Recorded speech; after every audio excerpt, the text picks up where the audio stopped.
How's it going, YouTube? Ed, WeskerGriff, coming back with a Mailday recap video. We got a ton of diversity in this Mailday recap.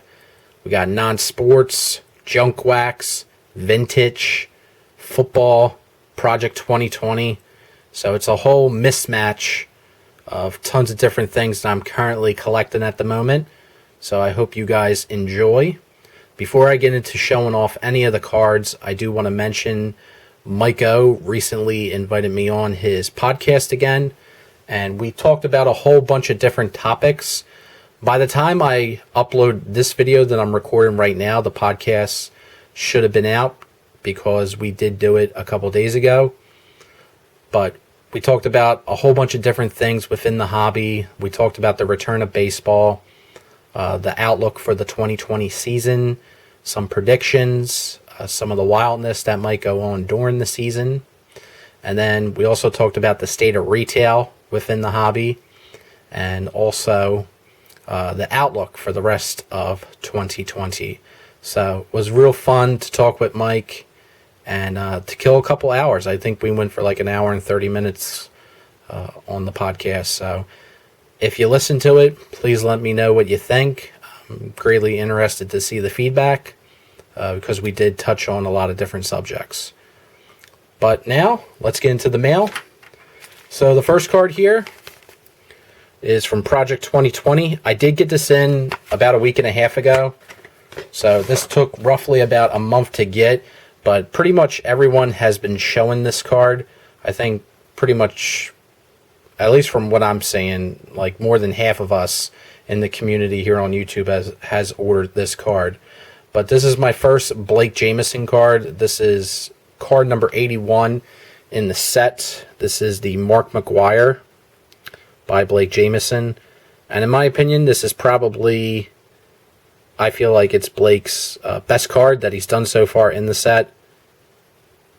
And it's my first purchase from him. I know a lot of people are real passionate about Blake Jameson's art on here. He definitely has a very strong fan base. But this is the first one that caught my attention. Really like the American flag there in the background. Cool touch. I did pick up a few extras. I just didn't buy one. Bought like 2 to 3 extras because I did get sucked into the McGwire hype a little bit. It was more so McGwire on the hype and the fact that I really liked the design of the card. But that card was going pretty wild for several weeks. I think some of the pre-sales were up to like $300, but it came back down to reality. So I think right now it's around $25. You can pick up that card if you want. But I'll be holding on to my extra copies that I have, and we'll see where the project winds up. So but I've talked a lot about Project 2020. I don't want to dwell on it too long because I feel like I'm being a dead horse. So I'm just going to continue on with some of the other cards I picked up. So bought this raw off of eBay. I've been really zoning in on this particular card and football stars from this type of line. But it is 2012 Topps. This is the gold rookie of Nick Foles. So I've been trying to zone in on trying to pick up some key rookies, football players in the Topps gold. And definitely want to add Foles. I was going to send this one in for grading, but I looked it over pretty closely, and I feel like the card is definitely off-center, left to right. So I feel like it doesn't really have a shot at the Gem 10. Usually with the golds, you really have to look at the edges and the corners because there's usually a ton of chipping, especially on the gold borders. This card's pretty strong in that, but like I said, it is pretty off-center. So I was debating sending it into PSA, but I think with PSA, with how strict they've been recently, it would probably get an 8. I'm wondering if I should send it into SGC just to get it slabbed. Maybe it would get a 9. But we'll see. I'm not confident on sending it in, so I just might keep it as is. But really cool card. Nick Foles, Philly Goat. Then next, I got 2 Game of Thrones pickups. One is for my Season 7 set. Did not have this card. This card eluded me for almost 2 years, but finally someone listed it as an auction. This is not even an expensive card. The sellers that had this card wanted $30 for it, and I just refused to pay that amount because this is not a $30 autograph, but managed to get it for $15 at auction and was happy about that. But this is Gemma Whalen, who plays Yara Greyjoy in Game of Thrones. Have several of her autographs already from various sets, but this is her Season 7 card, which I did not have. So that's another one down on the set. So one step closer to completing Season 7, which is always fantastic, because I have been working on that set for several years now. But Gemma Whalen, so got that. Then I picked up this card from Season 8.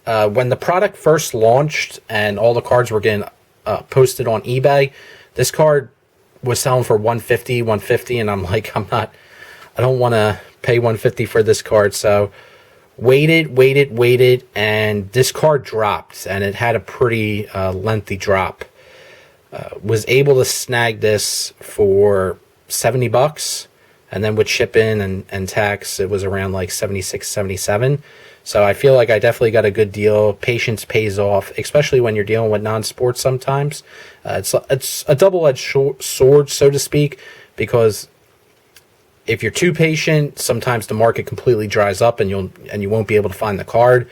But if you hold off on the initial hype when the product first gets released, you can get some good deals. It's burned me in the past, but it's rewarded me sometimes, and this is a case of being rewarded. This is a dual autograph card of Lena Headey and Palu Aspect, who play Euron Greyjoy and Cersei Lannister. So this is from Season 8. This is one of the scarce dual autographs. I think it's one of the case incentive cards. It's not on the regular checklist. I would have to double check. I don't know off the top of my head, but this card is one of the way more difficult cards to pull. I think they only made like 15 or less of these cards. So whenever you could pick up a dual autograph of that with that type of scarcity for the price I paid, it's a good day. And I didn't have to wiggle on a buy it now best offer. I was able to scoop it up for the cheaper auction price. So cool card there. Nice card. And then I got some more non-sports. Bought this. Been really going heavy in researching this particular set. This is from 1993 Topps. These are Street Fighter cards. So Street Fighter 2 cards. I'm a huge fan of the Street Fighter 2 arcade game. It was kind of a staple of my childhood, especially in the summertime, always going to the Jersey Shore, walking the boardwalk, and going into the arcades, playing Street Fighter 2. That's kind of a 90s staple for any arcade. So any 90s kids, they definitely probably played a ton of Street Fighter if they went to any arcades. And I went to a lot of arcades when I was younger and when I was a kid and a teenager.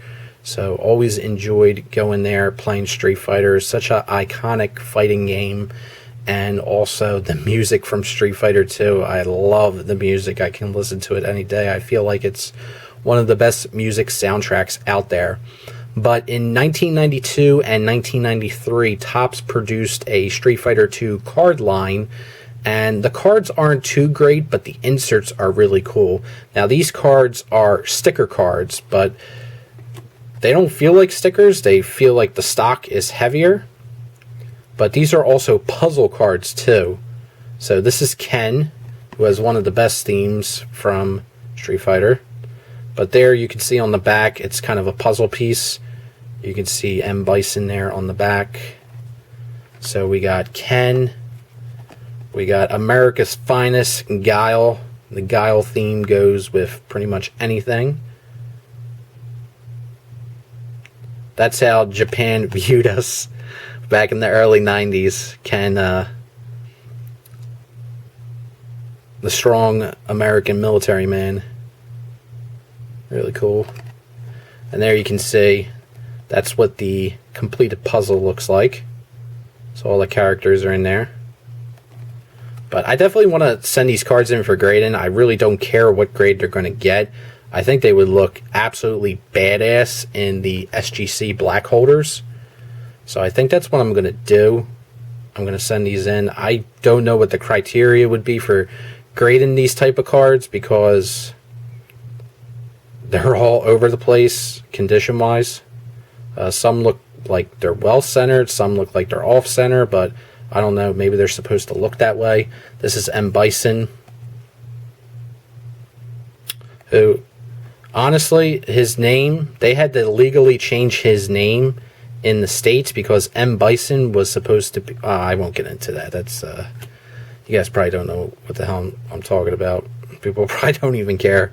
Zangief, who had popularity in Wreck-It Ralph.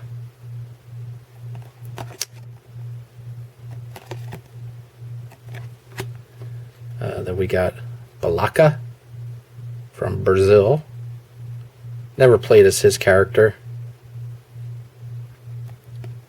That's supposed to be M. Bison. He was supposed to be modeled after Mike Tyson, but they thought they would get sued for using the name M. Bison with Mike Tyson because in 1992, 1993, that dude was the king of the world. So they had to change it. Well, it wiggled back in there. Sagat, who was the original villain from the first one. There's actually 2 Sagats in here. So yeah, Street Fighter. Anyone watching this video, Street Fighter 2 fan or played Street Fighter 2 back in the day, let me know. Love that game. Alright, and then I got some cards that I found in a pile. These were from MikeO, and I forgot to show them. The 1980 World Series. Ray from Philly's favorite year. Loves 1980. And then Mike also hooked me up with this Brock Def Rage insert from Bowman's Best. And then the Roman Quinn Gold. So, apologies, Mike. Forgot to show these when you gave me my PSA submission. Best number out in 2019, so I wanted to show those off. And then next we got a Junk Wax slab. This is from 1987 in Donruss. This is a PSA Mint 9 rated rookie of Greg Maddox. So a lot of people know this card. Was looking through my collection and I did not have any Maddox rookies graded. Have the tops and the Donruss raw, but I figured I add a graded copy into the collection. 10s are a little high, so I figured I'd pick up the 9. Was able to snag this for $22, free shipping. So thought that was a great deal. Can't beat that. I'm surprised they're that low considering the junk wax boom that we recently saw within the last several weeks to months, but wasn't applied to this particular card, surprisingly. But really, really cool. Glad I got it for the price I paid. So Greg Maddox, Hall of Famer, all-time great. And then speaking of Hall of Famer, I'm hoping this guy gets in this year. I got this card several weeks ago. Just been holding off showing it. But this is from 1964 Topps. This is a Phillies rookie of Richie Allen, a.k.a. Dick Allen, and John Herstein. This is an excellent to mint 6. Now, I've been trying to get this card graded in a higher example for quite a while. I know at the Philly show, Ray, Mike, and me were all kind of looking for this card. Ray had first dibs because he's been looking the longest out of the 3 of us, and he was able to snag a PSA 8 for I think $115. That card now sells on eBay for like $350 to $375 because I think more people are becoming aware that Richie Allen has a legitimate opportunity to get into the Hall of Fame, and they're making a documentary on him as well. The guy that directed The Last Dance for Michael Jordan is actually doing a documentary on Dick Allen's career, so going to be showcasing that more. And he has strong support from his from players that played with him. I know Mike Schmidt is very vocal in him making it into the Hall, and the late Jim Bunnan really, really lobbied hard to get Dick Allen into the Hall as well. But fantastic player. He missed out a couple years ago on the Veterans Committee by 1 vote, and I think he will definitely get in. But really, really nice example. This is the 6. Tad bit off-centered there, left to right, but otherwise looks nice. So happy to at least get 1 copy of this card graded into my collection. I did have a raw copy of this card that my dad actually gave me about 10 years ago, and I actually sent it TTM to John Herstein to get signed, and Mr. Herstein did return it to me signed, and he passed away I think last year, Mr. Herstein, so figure I share that. But then I have been trying to pick up some raw copies of this card. I know Mike has been as well. And this card's pretty pricey in the Philly area. I know when we were going around the Philly show, Mike was going through vintage boxes trying to find good copies of this card raw. And he did find a few, but they were pretty pricey.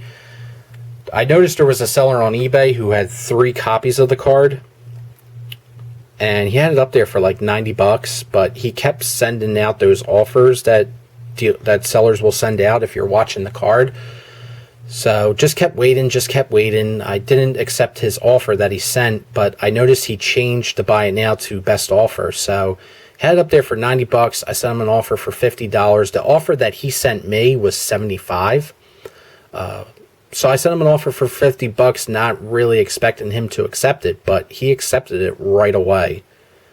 So I was kind of surprised that he accepted it. It's one of those cases of sending an offer and not expecting it to get accepted type of deal. As you can see, he had price stickers on the back of these, $30 a piece apparently, raw, that he was selling. My intention is I'm going to send 2 into PSA, and I'm going to send 1 to SGC. This one, in my opinion, is the best one out of them all. The back is very, very clean, as you can see, compared to this one. So the back's way darker on that. The back is very clean on that. Only issues are the corners. Pretty soft corners. But I'm confident that this can maybe get a 6 or a 7. So I'll be sending that one in. And if it gets a 6 or a 7, I get my money back right there. This one I'll probably send to SGC. This one's a lot darker on the back. The color's darker. But the corners are sharper than the other card.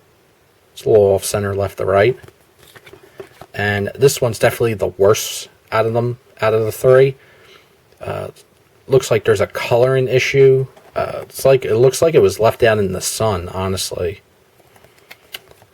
Too long, because it looks like the color on the card is dated or whatever. I don't know exactly how to describe it. But this is new territory for me because I really am not crazy over buying vintage cards raw, especially on eBay. I always try to proceed with caution buying raw cards because I've been in this hobby a long time and I've been sending cards in for grading for a long time, and I've seen so many times people buy cards, vintage cards especially raw, and it either gets minimum size requirement or questionable authenticity, coloring, etc., etc., etc. So I've always kind of proceeded with caution, but like I said, I was surprised the person's accepted the offer. So we'll see. Hopefully all 3 of these can get graded and slabbed and there's no issues. But that'll be something that I update you guys on. So that's all I got for you. I hope everyone out there is doing well. Again, I lost my train of thought, but I hope everyone's doing well. So take care, guys. Have a great one. Go to Flavortown. Peace. Happy collecting.